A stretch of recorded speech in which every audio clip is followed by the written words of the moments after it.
होगा। और आज के इस एपिसोड में मैं आपको बेसिक इंग्लिश के कुछ मजेदार फैक्ट्स एंड रूल्स बताने वाला हूं, जिन्हें सीखकर आप अपने बेसिक इंग्लिश के सफर को आज ही से शुरू कर सकते हैं। तो फिर देर किस बात की है। मेरा नाम है सरताज एंड वेलकम टू सीखो ऑफिशियल शो स्पोकन इंग्लिश। तो चलिए दोस्तों, शुरुआत करते हैं आज के इस एपिसोड की और जरा पहले बेसिक इंग्लिश समझ लेते हैं। सबसे पहले हम शुरू करते हैं एक छोटे से इंग्लिश के वर्ड या कहें वर्ब से, जो है गो।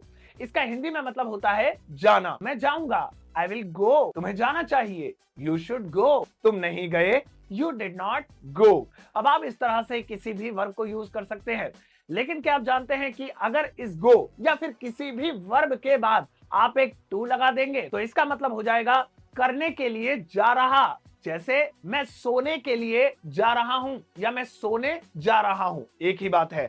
आई एम गोइंग टू स्लीप। तुम्हें नौकरी पाने के लिए अंग्रेजी सीखनी चाहिए, you should learn English to get a job. तो कुल मिलाकर किसी भी कॉमन सी वर्ब के बाद अगर हम एक टू ऐड कर देते हैं तो मतलब हो जाएगा के लिए। लेकिन दोस्तों, अगर आप चाहें तो इस टू की जगह आप फॉर का भी इस्तेमाल कर सकते हैं, लेकिन यहां पर कुछ लिमिटेशंस हैं। याद रखिएगा, टू के बाद लगने वाली चीज हमेशा वर्ब होती है, लेकिन फॉर के बाद वर्ब नहीं बल्कि एक नाउन का यूज किया जाता है। जैसे मैं लड़ने के लिए जा रहा हूं, तो अगर मैं इसमें टू का इस्तेमाल करूंगा तो लड़ना एक वर्ब होगी, I am going to fight. लेकिन अगर इसमें मैं फॉर का इस्तेमाल करूंगा तो ये वर्ब नहीं बल्कि नाउन कहलाएगा। तो अब ये सेंटेंस कुछ ऐसे दिखेगा, आई am going for a fight. मैं यहाँ पढ़ने आता हूँ। इसमें अगर हम टू लगाएंगे तो ये पढ़ना यानी स्टडी एक वर्ब होगा, आई कम हेयर टू स्टडी। लेकिन अगर हम इसमें फॉर लगा देंगे तो ये पढ़ना यानी स्टडी एक नाउन बन जाएगा, आई कम हेयर फॉर स्टडी। चलिए अब इस बेसिक इंग्लिश के ज्ञान को थोड़ा और आगे बढ़ाते हैं। जैसा कि अभी हमने सीखा था, किसी भी वर्ब के साथ आप टू या फॉर लगाएंगे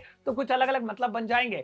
बिल्कुल इसी तरह से आप किसी भी प्रीपोजिशन को लगाकर किसी वर्ब के मतलब को पूरी तरह से बदल सकते हैं, और इस वाली इंग्लिश को कहते हैं फ्रेजल इंग्लिश। जैसे लुक का मतलब होता है देखना या फिर ताड़ना या लगातार देखना। जैसे मैं तुम्हें घूर रहा हूं या लगातार देख रहा हूं, आई एम लुकिंग एट यू। लेकिन अगर इस लुक के बाद हम एक फॉर लगा देते हैं तो अब इसका मतलब देखना नहीं बल्कि तलाशना हो जाएगा, यानी कि बस एक प्रीपोजिशन लगाते ही पूरी मीनिंग बदल गई। लुक फॉर, तलाशना। वह एक नौकरी तलाश रहा है, he is looking for a job. आप किसे तलाश रहे हो, किसे ढूंढ रहे हो, Whom are you looking for? अब जरा इस फॉर को हटा दीजिए और फॉरवर्ड लगा दीजिए, यानी कि लुक फॉरवर्ड। क्या आप जानते हैं कि इसका क्या मतलब हो गया? लुक फॉरवर्ड का मतलब होता है वेट करना, इंतजार करना, प्रतीक्षा करना। मैं आपके फोन का इंतजार कर रहा हूँ, I am looking forward to your call. बिल्कुल इसी तरह से दोस्तों, आप किसी भी इंग्लिश वर्ब के बाद एक प्रीपोजिशन लगाकर कमाल कमाल के फ्रेजेस बना सकते हैं, जिनके अलग अलग मतलब होते हैं।